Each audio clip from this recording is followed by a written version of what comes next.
Qu'est-ce que le prédateur Francis Ngannou a même dit, en fait? Parce que depuis au moins 48 heures, la toile s'enflamme avec Francis Ngannou. Des gens trouvent que Francis Ngannou a exagéré. Moi, j'entends des gens dire que Francis Ngannou est un ingrat, qu'il a été impliqué dans un homicide involontaire et qu'il a été gracié par Paul Biya. Et par la suite, c'est le même Francis Ngannou aujourd'hui qui, désormais, se met Paul Biya à dos et dit des choses qu'il ne faut pas sur Paul Biya. Je n'arrive pas à comprendre depuis hier, depuis avant-hier, comment des gens s'agitent de part et d'autre. Je ne comprends pas. J'ai vu des gens dire que Francis Ngannou, en fait, n'avait pas le droit de le dire. J'ai même vu les Sardinards revenir avec un parallèle qu'ils ont fait entre l'idole et son père, qui serait bien sûr, qui est en prison pour meurtre qu'il a fait sur un enfant au Cameroun. J'ai même vu des gens faire le lien entre l'idole et Francis Ngannou. Je voudrais comprendre, mais je ne parviens toujours pas à comprendre. Je ne parviens toujours pas à comprendre. Donc, je vais simplement, dans cette capsule, laisser un petit message à mes frères Ekan, Boulou, Betty du régime. Mes frères Ekan, Boulou, Betty du régime. Mes frères Ekan, Boulou, Betty du régime. On n'est peut-être pas frères, on n'est peut-être pas frères parce que on n'a peut-être pas, on n'appartient peut-être pas à la même ethnie ou encore à la même tribu. Mais la fraternité au Cameroun est obligatoire. Vous devez comprendre ceci. Biya, elle l'est dans sa vieillesse. Je dis que Biya, elle l'est dans sa vieillesse. La laideur, ce n'est pas seulement physique. Mais Biya est d'une laideur dans sa vieillesse. Biya est d'une laideur qui ne dit pas son nom dans ce qu'il est en train de vivre en ce moment. Biya est d'une laideur qui ne peut pas laisser des gens normaux dire qu'il est beau, les amis. Moi, je ne comprends pas comment vous voulez absolument imposer aux gens de dire que le lait est beau. Je ne comprends pas, les amis. Non, sortez un peu de cette configuration moribonde qui vous anime. Vous prenez votre pouvoir où? Pour essayer de dire aux gens que non, vraiment, on a attaqué le chef de l'État, vraiment, Francis Ngannou n'a pas fait. Mais c'est d'une connerie à nul autre pareil. Biya, elle est dans le fin, dans la fin, donc pour moi, de ses jours. Biya, elle est au soir de sa vie. Biya, elle est à 92 ans. Parce qu'on ne peut pas comprendre qu'un homme à 92 ans qui est sénile, qui est grabataire, qui a l'obligation de se poser avec ses petits-enfants et jouer avec ses petits-enfants parce qu'il est revenu à l'état ou à l'étape d'un petit-enfant, soit celui qui décide justement de gérer un pays avec l'accompagnement de ceux qui sont autour de lui. Et ce qui est curieux, c'est que vous, mes frères et Kamboulou Betty, c'est vous qui venez sur les réseaux sociaux vouloir nous imposer des pensées comme vous. Ça ne passe pas comme ça. Retenez. Donc, Francis Ngannou a parlé, pas au nom des Bamileke, parce que moi je suis Bamileke et je suis Banganté. Même s'il est mon beau-frère par ailleurs, je ne me retrouve pas forcément dans tout ce que Francis Ngannou fait. Je ne me retrouve pas forcément dans tout ce que Francis Ngannou fait. Je me demande même pourquoi Ngannou, depuis là, se met rapproché d'abord des Sardinards depuis un moment. Et donc j'estime qu'il est libre d'être proche des Sardinards ou de ne pas être proche des Sardinards. Mais si Francis Ngannou s'est frotté un peu aux Sardinards à un moment donné, et qu'à un moment de lucidité l'interpelle, et qu'il estime que lui, à son âge, s'il avait un concert donné à Biya serait au village, qu'on trouve que Francis Ngannou a fait, c'est-à-dire qu'il a permis à ce que le soleil et l'éclipse, le soleil et la lune se mettent ensemble pour créer l'éclipse. Moi, je ne comprends pas. Moi, je ne comprends pas les Sardinards. C'est quoi votre problème, en fait? C'est quoi votre problème? Vous avez déjà volé l'élection au Cameroun en 92. Vous avez volé, vous avez traficoté les chiffres. Vous avez imposé ce qu'on appelait la ligne Bamileke Anglo ou Anglo-Bami aux Camerounais et à la communauté internationale. On vous a laissé 1992. Vous avez progressé, évolué, volé, imposé votre hégémonie. En 2008, vous avez changé la constitution du Cameroun. Vous pouvez faire ce qu'on appelle les pleins pouvoirs. Vous avez les pleins pouvoirs. On est tranquille. On évolue jusqu'en 2018 où Maurice Kamto décide d'être candidat à la présidentielle au Cameroun. Vous estimez qu'un Bamileke ne peut pas être président au Cameroun. Tout est sorti. Tout est sorti. Tout a été dit. Et quand les Bamileke se défendent, vous trouvez que les Bamileke sont dans la victimisation. Et vous dites que nous, les Bamileke, se victimisent. Et ce qui est curieux encore aujourd'hui, c'est que Francis Ngannou fait une sortie, enfin, avant d'arriver à ça, on est en 2025 là maintenant, où Issa Chiroma Bakari, un fils du Nord, a gagné les élections au Cameroun. Vous êtes dans tous les États. Oh, les Bamileke et les Nordistes sont mis ensemble pour faire tomber le régime. Oh, les Bamileke et les... Mais qu'est-ce qui vous anime? Aujourd'hui, Francis Ngannou a donné son point de vue, comme tout citoyen normal, sur un sujet. Oh, Francis Ngannou, le Bamileke qui ne connaît pas chanter l'hymne national. Oh, mais vous vous demandez, mais il y a quoi dans vos mémoires, les gars? Qu'est-ce qui ne va pas dans vos têtes? Qu'est-ce qui ne va pas chez vous, les gars? C'est-à-dire que vous avez volé au point où vous estimez que vous voulez imposer, vous voulez légitimer votre vol par ça? Non, les gars, arrêtez votre connerie. Serge Tamba, ton plus haut diplôme, c'est le BEPC. Je te cite nommément sur le fait parce que tu fais partie de ceux qui sont allés sur les réseaux sociaux dire que Francis Ngannou ne sait pas chanter l'hymne national. Ton plus gros diplôme, c'est le BEPC. Serge Tamba, tu as été animateur à Yaoundé dans plusieurs kermesses. À l'époque où il n'y avait pas encore de radio. Quand Radio Tchemeni Siantou est arrivé à Yaoundé, Siantou, la radio du Bamileke, t'a recruté et t'a donné toute la gloire à Serge Tamba. Toute la gloire à Serge Tamba. Si ce n'était pas Radio Siantou d'un Bamileke, on n'aurait jamais connu que c'était Serge Tamba. Du moins, tu serais resté au niveau des kermesses. C'est toi, l'handicapé malheureux, l'invalide.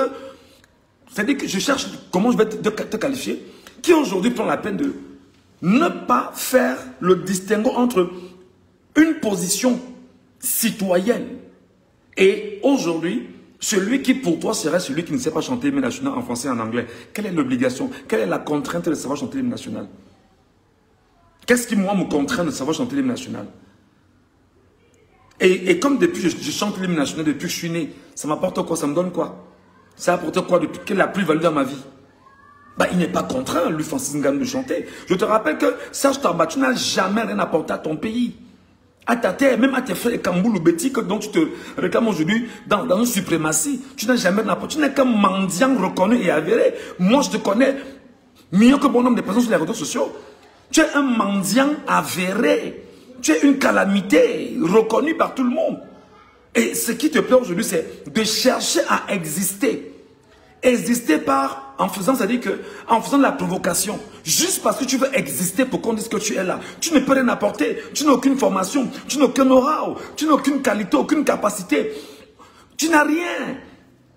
Tout ce que tu sais faire, c'est de jacter comme tu fais dans les réseaux sociaux. Alors, moi, je te réponds à toi particulièrement aussi, Serge Tamba, parce qu'il fallait que je t'indexe, hein, que je te pointe du doigt, parce que moi, je ne me cache pas quand je dis des choses. Voilà. Tu ne connais rien, tu n'as rien appris dans ta vie, tu n'as rien, aucune formation, aucune qualité. Tu es après ces 60 ans aujourd'hui, Tamba. Ben, je te demande, bientôt tu vas dans 60 ans. Après 60 ans, tu feras quoi? Nous encore, on va à l'école, Tamba. Nous, on se bat à faire les certifications, Tamba. Nous, on se bat à... C'est-à-dire qu'à faire des choses autrement. Nous, on est en train de se battre. Là où je suis, je te parle, je suis en train de me battre à faire une certification. C'est pas important que je te dise dans quel domaine. Mais je me bats à faire des choses. Parce qu'on estime qu'après 60 ans, on doit préparer le soir de sa vie. Après que bien nous ait volé, en ce qui me concerne, près de 30 ans de ma vie, maintenant il faut que je me dise, bon d'accord, je les ai perdus, je les assume, il faut donc passer à autre chose pour tout au moins préparer le soir de sa vie. Mais être utile. Mais j'ai dit chez Tamba, mais prends même tes livres, tu lis, non mon frère. Prends les livres. Toi tu dis que Ngannou ne sait pas chanter l'hymne national. Toi tu connais l'histoire du Cameroun? L'histoire politique du Cameroun.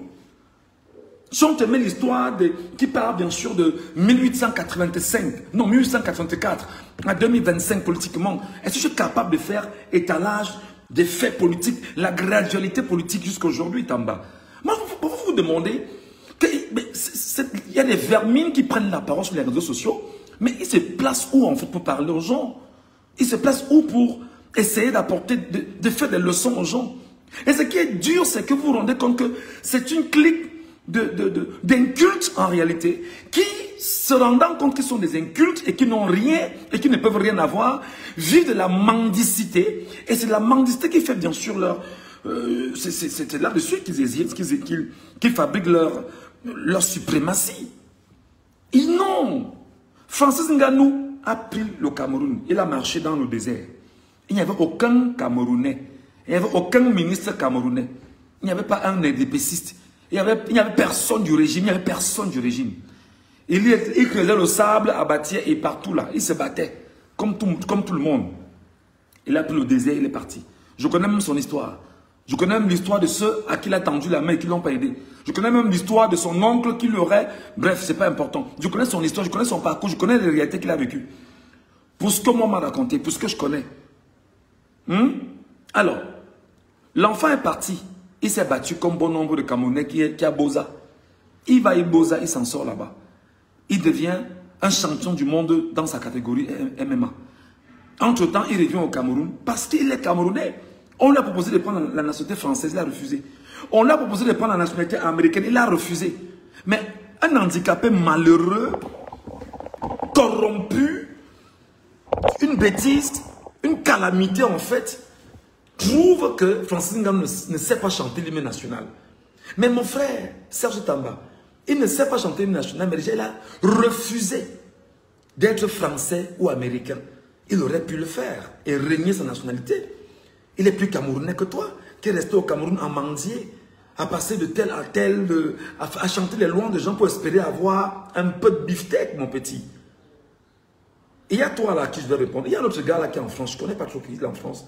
Il a les barbes blanches là, qui a appelé l'idole. Que l'idole, il faut désormais que tu soutiennes aussi ton frère du village pour que tes péchés te soient pardonnés parce que hier, Francis Ngannou ne supportait pas les Bamileke et aujourd'hui c'est le manque là dit ce qu'il a eu à dire. Rapidement, on se rend compte que les Bamileke ont pardonné à Francis Ngannou. Vous demandez, mais je comprends, peut-être c'est moi qui suis fou, mais peut-être c'est moi qui ne suis pas normal. Peut-être c'est moi qui suis un peu timbré, peut-être c'est moi qui ne suis pas éclairé. Mais mes frères et Kamboulou Betty, je vous dis que vous ne vivez que de la mendicité. Vous ne vivez pas du travail. Vous ne vivez pas de la capacité à créer. Enfin, je parle de ceux qui jactent sur les réseaux sociaux au quotidien. Bah ouais, c'est ce que vous savez faire en réalité. Par contre, il y a des gens qui se battent à œuvrer, à fabriquer, à construire, à bâtir.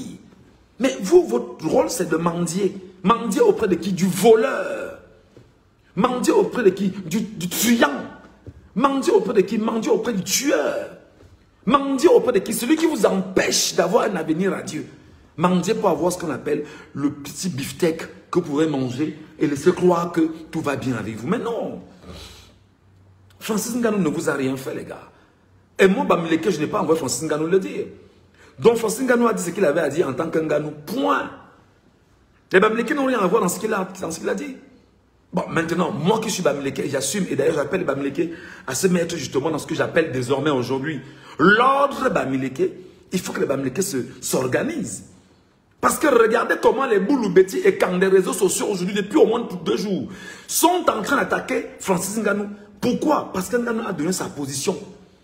Et les Beti et Kambouloubeti du régime, leurs affidés, leurs communicants sur les réseaux sociaux, tous se sont levés pour attaquer Francis Ngannou. Non! Il faut donc qu'on se lève aussi pour soutenir Ngannou. Pour dire que non, on ne vous laissera pas attaquer Ngannou parce que Ngannou n'a donné que sa position politique. Point barre. Sa position citoyenne. Point barre. C'est quoi le problème? C'est quoi le problème? Brenda Biaïsi a dit qu'elle était lélé. Vous avez fait quoi, Brenda Bia? Brenda Biaïsi a dit qu'elle était lélé, qu'elle assumait ouvertement. Vous avez fait quoi, Brenda Bia? Rien. Alors, Francis Ngannou a dit que pour lui, il estime que, à son âge, s'il était le fils de Biaï, il aurait dit, Gava au village, tu ne sais rien. Mais vous êtes des compromis, des corrompus, des affamés, des méchantes personnes. Votre but, c'est faisons du mal aux autres, détruisons les autres pour nous sentir importants, pour nous sentir existants, pour nous sentir... pour avoir une certaine place. Non, vous n'avez aucune place, aucun honneur, aucun respect, aucune dignité. Parce que vous encouragez un sénile à mourir où il ne fallait pas mourir. Vous êtes celui qui fait du sénile l'otage. Le sénile est votre otage. Et vous essayez de corrompre des gens et tenter d'entrer dans les cerveaux des gens pour leur dire que non, véritablement, non, vous êtes méchant avec vous-même. Donc, moi je dis aujourd'hui au Bamileke, ne laissez pas que ces mendiants, ces grégaires, ces ethnofascistes et Kambouloubeti qui ont occupé les réseaux sociaux aujourd'hui et qui d'ailleurs sont demandés très loin. J'ai suivi un live de Le petit qu'on appelle Mbia. Le petit de Vision 4 là. Moi, je l'ai suivi tout à l'heure. Excusez-moi, je fais rapidement le parallèle. Hein. Et le petit de Mbia dit que vraiment, c'est-à-dire il faut regarder le niveau de mendicité. Et bon Dieu. Mon petit Mbia. Oh là là. Le petit dit que de 2018 à 2025, déjà insulté Paul Biya. On a vu comment il y a eu le bashing ici. On avait machin. Il ne pensait pas que vraiment, qu'on ne pense pas qu'il n'y avait personne derrière lui. Que maintenant, Ernest Obama mérite d'être ministre dans ce pays. Et que, entre autres, vraiment, il avait fait le tour des ministères pour qu'on puisse les remercier. Regardez le niveau de mendicité. Regardez le niveau de... C'est-à-dire, regardez ce qu'on a fait même à ces communicants. C'est-à-dire, oh bon Dieu. Vraiment. Francis Ngannou, merci d'avoir fait ce que tu as fait. Merci d'avoir dit ce que tu as dit. Mais ce n'est pas parce que tu es mon beau-frère Batier que je dois te soutenir. Parce que je vais me te demander d'abord que tu étais où depuis. Mais maintenant, comme tu es libre de faire ce que tu as fait, c'est ta vie. Moi, j'ai rien à foutre. Voilà, tu es libre. Tu es libre de dire ce que tu as à dire. Alors, hier, on te voyait marcher avec le régime. Aujourd'hui, tu as donné une position citoyenne. Pourquoi ça dérange? Ah, aussi, ils veulent t'arrêter parce que peut-être ils vont soupçonner que tu supportes Chiroma. Ah, peut-être. Ah, Ngannou. Ils vont soupçonner que tu supportes Chiroma. Merci.